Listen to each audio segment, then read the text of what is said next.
παιχνίδια που παίζανε παλιά. Γι' αυτό έχω δει τον παππούλη μου για να μου εξηγήσει ένα κλασικό παιχνίδι, τη σβούρα. Ναι, Ραφαήλ.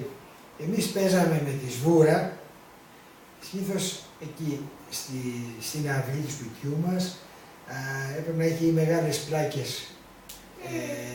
ή τσιμέντο, ναι, συνήθως μεγάλες πλάκες, γιατί τσιμέντο δεν υπήρχε πολύ στην εποχή μας τότε, Ναι. έτσι, και στην Ύδρα ειδικά δεν είχαμε ούτε άσφαλτο. Έξω δεν ήταν χώμα, αλλά εντάξει, βρίσκαμε στην αυλή ή καμιά πλατεία που να είχε λιγάκι οι μαρμάρινες πλάκες κάτω, εν πάση περιπτώσει. Ναι. Και είχαμε διάφορες σβούρες, πιο μεγάλες, πιο Μικρότερες. μικρές, ναι, άλλες είχαν, ξέρεις, κάτω, Ναι. αντί για το καφέ είχαν έτσι σαν πιο χοντρό, ήταν κάτι μεγάλες πλάκες που βάζανε στα άλογα πέταλα. Α, Ναι, ναι. Λοιπόν, είχαμε τη σβούρα μας, ένα σπάγκο, με τον κόμπο. με Με τη μια θηλιά. θηλιά από πάνω, μια θηλιά από πάνω, ναι. Το λύγαμε σφιχτά, έτσι. Πολύ γρήγορα. Το έχω περάσει πολλά χρόνια τώρα, Ναι. αλλά παρόλα αυτά το θυμάμαι όμως, Ναι. έτσι. Λοιπόν, και αυτή είχαμε τη σβούρα μέχρι απάνω, περνάγαμε μια κουβαδιλίτσα στο χέρι μας για να μην μας φύγει εύκολα και τη βαστάγαμε έτσι ακριβώς και την πετάγαμε με δύναμη, κρατώντας το σπάγκο, η σβούρα έφευγε, ξυπνικόταν ο σπάγκος και άρχισε να γυρίζει. Τώρα δεν μπορούμε να το κάνουμε γιατί το πάτωμα Ναι. θα χαράσουμε το πάτωμα, έτσι. Ναι, Λοιπόν, φυσικά. και καμιά φορά, έτσι όπως γύριζε, άμα ήταν με πολύ δύναμη, γιατί της δίναμε πολύ δύναμη, την πιάναμε το χέρι μας έτσι και από κάτω και γύριζε πάνω στο χέρι μας. Υπήρχε καμία φορά που η σβούρα να γυρνάει ανάποδα και Ναι, να έκανε. έβαλα μπορεί έτσι, να τη ρίξει καλά, μπορεί να γυρίσει. Κανονικά είναι να φύγει έτσι, να τη ρίξει παράλληλα με το έδαφος, έτσι, τραβώντας την αφήνει στη σβούρα και τραβάς το σπάγκο με δύναμη, οπότε εξετυλίγει το σπάγκος όλος και αρχίζει και γυρίζει, κάθε φορά με πολύ αμένη, πολύ δυνατή, έχει πολύ δύναμη, πολύ φόρα, πηδάει τάκ στις πλάκες μέχρι που αρχίζει και σταθεροποιείται και γυρίζει. Και ανάλογα δηλαδή ο πιο ικανός της παρέας, γιατί και αυτό το βάζαμε καμιά φορά, ξέρεις, σαν στίβο, πια θα μας στήξει πιο πολύ η σβούρα να γυρίζει. Και ανάλογα την τεχνική που είχε ο καθένας, δηλαδή άλλος την πέταγε πιο καλά, με πιο τέχνη, δεξιοτεχνία και γύριζε πολύ. Ήταν άλλοι που τελείωναν και γύριζε πολύ λίγο. Αυτά, Ωραία. Ραφαήλ. Είχαμε και πάρα πολλά άλλα παιχνίδια, τώρα αυτό ήταν ένα, Ναι. η Γιατί σβούρα. υπήρχαν, κάνατε ας πούμε αερόστατα, σωστά. Το αερόστατο ήταν άλλη ιστορία αυτή. Ναι, όντως. Ήτανε, αυτό κάναμε σαν αγωνισμό μεταξύ γειτονιά με γειτονιά. Α, Δηλαδή είμαστε μια ομάδα παιδιά και εγώ ήμουν, ξέρω εγώ, η δικιά μας γειτονιά λέγονταν Ξερή Ελιά. Άλλη ήταν από τη Λάκα, άλλη ήταν από τον Άγιο Γιώργη, άλλη ωραία. ήταν από την Αγορά. Και ποιος ήταν το πιο μεγάλο αερόστατο, σου είπα πώς το φτιάχναμε, έτσι. Ναι, μου έχεις πει, αλλά να πούμε και στο κοινό τώρα. Ναι. Παίρναμε κάτι κόλλες γλασέ, διάφορα χρώματα, ήταν περίπου μισό μέτρο με μισό μέτρο, τετράγωνο ξέρεις. Ναι. 50x50 περίπου, είχαν διάφορα χρώματα, κόκκινες, μπλε, κίτρινες, πράσινες, ανάλογα. Και όταν φτιάχναμε ένα πολύ μεγάλο, φτιάχναμε ένα αερόστατο να φανταστείς, πιο πολύ από 2 μέτρα, γιατί για να το... μετά που το σηκώναμε πρέπει να ανέβεις απάνω σε μια μάντρα για να το βαστείς, γιατί ήταν πιο 2 μέτρα τουλάχιστον. Κάνει φορά και πιο πολύ. Ναι. Τότε δεν είχαμε ούτε κόλλα, ξέρεις, ούχου και τέτοια για να τα κόλλουμε τις μεταξύ τους. Και φτιάχναμε από αλεύρι. Παίρναμε αλεύρι, το βάζαμε με λίγο νερό, το κάναμε έτσι, όχι πολύ πηχτό ούτε και πολύ αραιό, έτσι Αλευράκο. να κολλάει στο χέρι. Αυτή λέγονταν αλευρόκολλα, ναι. Και βάζαμε στις κόλλες γύρω-γύρω, με το δάχτυλό μας, κολλάμε μια κόλλα πάνω στην άλλη, δεν στέλνουμε αμέσως σαν το, όπως είναι τώρα ιούχο, περιμέναμε κάπως, βάζει τόσο. Φτιάχναμε ένα παραλληλόγραμμο σαν ένα σακί, δηλαδή ένα τσουβάλι που λέμε, έτσι, που είχε ύψος μπορεί 2 μέτρα, με 1 μέτρο φάρδος. Ήταν κλειστό από τις 3 μεριές, ήταν αφήναμε ένα άγγιγμα στο κάτω μέρος. Ήταν σαν σακί δηλαδή. Στο κάτω μέρος παίρναμε σύρμα στο γυλό και το κάναμε δηλαδή, το βάζαμε γύρω-γύρω το σύρμα, διπλώνουμε την κόλλα, βάζαμε το σύρμα γύρω-γύρω έτσι και ήταν όπως ήταν οι κόλλες αυτές οι χάρτες, τη διπλώνουμε εκεί μέσα και γύρω κολλάγαμε πάλι γύρω-γύρω με αλευρόκολλα και κάναμε, δηλαδή είχε ένα αστόμιο κάτω-κάτω στο γυλό. Βάζαμε το στεφάνι του σύρματος. Και όπως ήταν το κάτω το άνοιγμα, βάζαμε ένα ακόμα σύρμα έτσι, πώς ήταν, σαν η διάμετρο έτσι. Ναι. Και σε αυτό το σύρμα, στο κέντρο του σύρματος, βάζαμε ένα σουγκάρι που το είχαμε δείξει μέσα σε πετρέλαιο. Πετρέλαιο ακάθαρτο λέγαμε τότε. Ήτανε που καίγανε στις σόντες.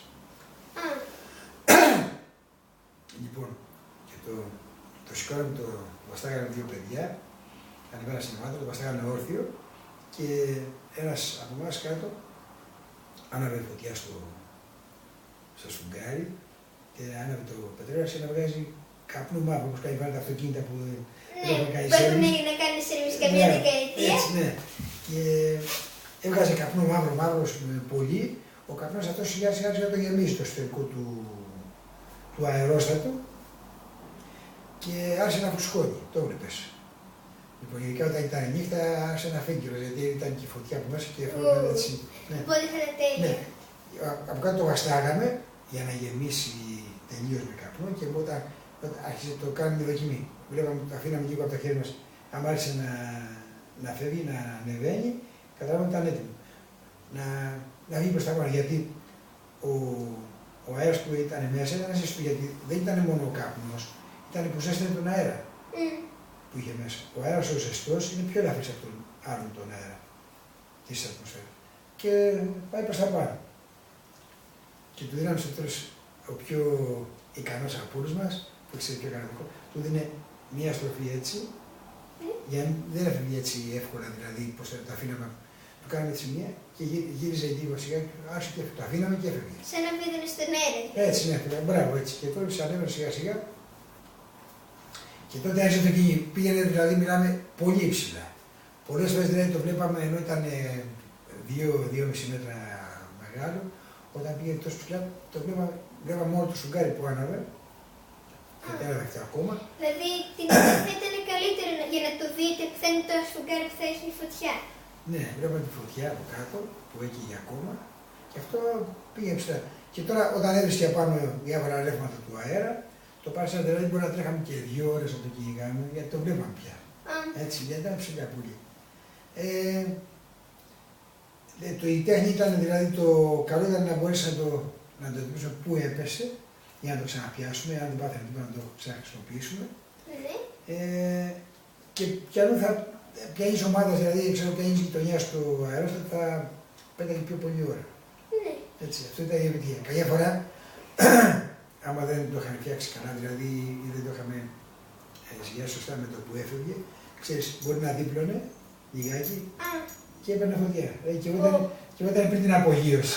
Αυτή ήταν πλήρης αποτυχία. Έχει φάει τόσο κόπο, τόσα έξοδα.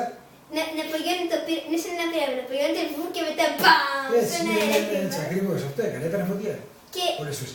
Γιατί ξέρεις, ήθελε μια τέχνη. Έπρεπε να το βαστάς, αυτό που λέγαμε ντούρωσε, είναι μια λέξη από το ντούρο που σημαίνει φούσκωσε. Ναι, φουσκωτό, τεντωμένο, ας πούμε, αυτό που είναι ντούρο. Πρέπει να είναι, μπορεί να είναι και ισπανική λέξη, δεν ξέρω. Και λέγαμε ντούρωσε, δηλαδή, εντάξει, έχει φουσκώσει καλά, άστο.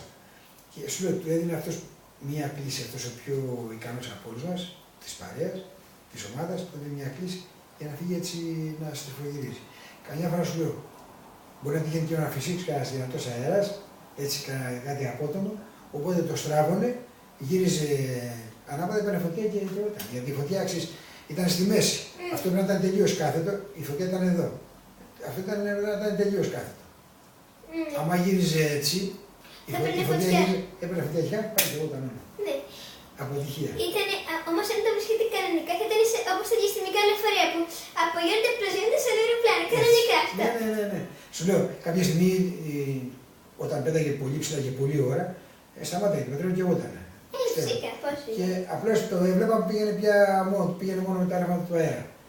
Γιατί εντάξει, είχε μέσα τον καπνό. Εντάξει, ξέρεις, μέσα γινόταν πολλές φορές το πιάναμε που ήταν ακόμα. Το πιάναμε, δηλαδή κανονικά δεν είχε πάθει τίποτα. Μπορεί να πηγαίναμε, ξέρω εγώ, σου λέω 1-2 ώρες δρόμο, πήγαινε στο βουνό, πήγαινε σε μια πλαγία κάπου. Το βλέπαμε. Και όταν το πιάναμε πια και το σώναμε, από μέσα ήταν μαύρο. Ξέρεις, όταν είχε πιάσει αμέσως το χέρι μας, είχε πιάσει κάπνα. Και το φυλάκι που μαζεύαμε πάλι κανονικά, και το διπλώναμε, σαν να ήταν πια κολλημένο. Με το στεφάνι του, το χρησιμοποιούσαμε σε μια άλλη πάλι. Αν είχε πάει ψηλά, θα έχει 2 μετάλλια φωτερέσσερα, ακριβώς. Ναι. Το θέμα ξέρει ότι τότε δεν είχαμε και πολλά λεφτά. Το χατζίκι μας ήταν πάρα πολύ λίγο και αυτά τα φτιάχναμε, πληρώναμε λεφτά. Δηλαδή βάζαμε όλοι, ξέρεις, από μια δραχμή ο ένας, τότε είχαμε τις δραχμές. Ναι. Έτσι. Το χατζίκι μας, θα φανταστείς, ο πιο πλούσιος να είχε, ξέρω, 5 δραχμές, ας πούμε. Ναι, γιατί μας τα λέγανε πριν για κουλούρια, κάναμε οικονομία, ξέρω εγώ, μπορεί να μην τρώγαμε κουλούρια σήμερα, τα φτιάγαμε για αύριο. Ναι, και γιατί αυτές οι χώρες ήταν και ακριβές. Ξέρω εγώ, μπορεί να κάνανε 50 λεπτά η μία, μισή δραχμή. Οπότε ήταν έξοδα. Άμα μας κι εγώ τα λέει πριν την έκπτωξη. Ναι, θα ήταν σαν να κερδίσεις. Φτιάχναμε μόνοι μας πατίνια, αυτά που έχετε σήμερα τα πατίνια που τα πουλάνε σαν αυτό και ο Σταύρος. Σου έχω πει. Φτιάχναμε μόνοι μας αντί για ρόδες βάζαμε ρουλεμάν. Αυτό που είναι από τις μηχανές είναι τα που λέγανε. Είναι μεταλλικά και κάνανε πάρα πολύ φασάρια στο δρόμο. Θα έπαιρνε η τάξη. Φτιάχναμε χαρταετούς επίσης. Τα πιο πολλά παιχνίδια τα φτιάχναμε μόνοι μας. Μπάλες δεν είχαμε, ήταν πολύ. Για να πάρεις μπάλα δεν έκανε και πέτσι και αυτά ξέρω τι. Είχαμε τόπια εντάξει, ξέρεις, της πλάκας, στα χέρια. Αλλά για μπάλα κανονική ήταν λιγάκι δύσκολο. Να βρεις καλά στην ίδια δεν βρίσκαμε κιόλας, να παραγγείλεις από την Αθήνα. Οπότε πιο πλούσιος θα έχει μια μπάλα. Ναι. Εγώ έλεγα της γιαγιάς μου να μου φέρει μια μπάλα, γιατί τότε πηγαίνανε δεν είχαμε και επικοινωνία εύκολη. Πηγαίνανε στην Αθήνα, την Ήδρα, τους λέγαμε ταχυδρόμους. Ήταν 2-3 άνθρωποι που κάνανε, ας πούμε, πέραν παραγγελίες, του λέγες, εγώ θέλω να μου ψωνίσεις μια μπάλα. Άλλος του λέγε, ξέρω, θα μου φέρεις έναν αναπτήρα. Διάφορες παραγγελίες για πράγματα που δεν υπήρχαν στην Ήδρα, στο νησί. Έτσι. Και αυτός πήγαινε μια φορά την εβδομάδα στον Πειραιά, ψώνιζε και ερχότανε, έδινε τις παραγγελίες. Και βέβαια, αυτά φέρνει πιο ακριβά για να βγάλει και αυτός τα έξοδα του. Ναι, φυσικά. Μια μπάλα μπορεί να κάνει στην Αθήνα, ξέρω εγώ, 100 δραχμές και σήμερα την πήρες 150. Να σου κόστησε, ναι. Ναι, σχεδόν. Αυτά. Ναι, ωραία. Αυτά λοιπόν για τη ζωή στα παλιά χρόνια. Ναι. Θα κάνουμε συνέντευξη και στη γιαγιά μου, υποθέτω. Οπότε, αντίο για τώρα και θα τα πούμε μετά με τη γιαγιά. Εντάξει, Ραφαήλ μου. Ωραία.